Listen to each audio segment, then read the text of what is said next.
నమస్తే అన్న. నమస్తే నమస్తే. తమ్మి మొన్న వచ్చింది మీరే కదా? అవునన్నా. అవును, నేను అడగడం మర్చిపోయినా. అసలు మీరు జైలుకి ఎందుకు అయిండ్రు? ఏమైంది అసలు? విషయం ఏంది నాకేం చెప్పబుద్రి? అన్న పాత ఇనుప సామాన్ అమ్మేటోన్నా అన్న. ఇనుప సామాన్ అమ్మినందుకే జైలు వేసిరన్న. పాతింప సామాన్ అమ్మినందుకే జైలు వేస్తారా తమ్మి? లేదన్నా, రైలు పట్టాలు తీసుకుంటూ అమ్మేటోన్నా.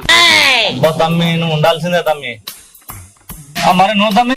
అన్న నేను పెట్రోల్ దందా ఇస్తానన్నా. పెట్రోల్ అమ్మడానికి జైలు ఇచ్చారన్న. పెట్రోల్ అమ్మినందుకే జైలు వేస్తారా? పెట్రోల్ ఎట్లా అంటే మనం పార్కింగ్ ప్లేస్ బండి ఆపుతారు కదా అన్న. అందులోకి పెట్రోల్ ఇష్టం అమ్మటోనన్న.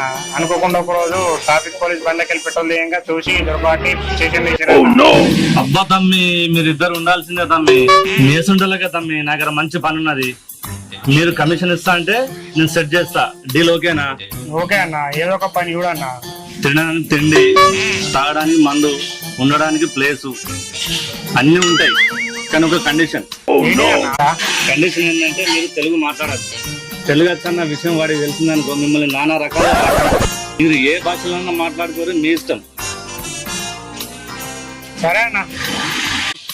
ఇవాళనే అన్న జైలు నుంచి విడుదలవుతుండు. అన్న దగ్గర మనం ఎంత చెప్తే అంత. మీరు సైడ్ కుండూరి, నేను మాట్లాడి మీకు ఫోన్ చేస్తా, అప్పుడు రండి. సరే ఓకే అన్న. ఓకే అన్న.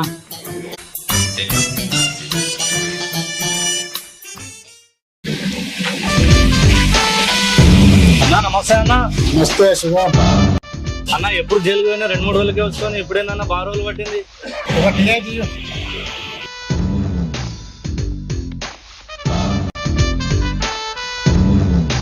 అవునే అన్న, ప్రతిసారి హుషారుగా వచ్చుకొని ఈసారి ఏందన్నా డల్లుగున్నావు?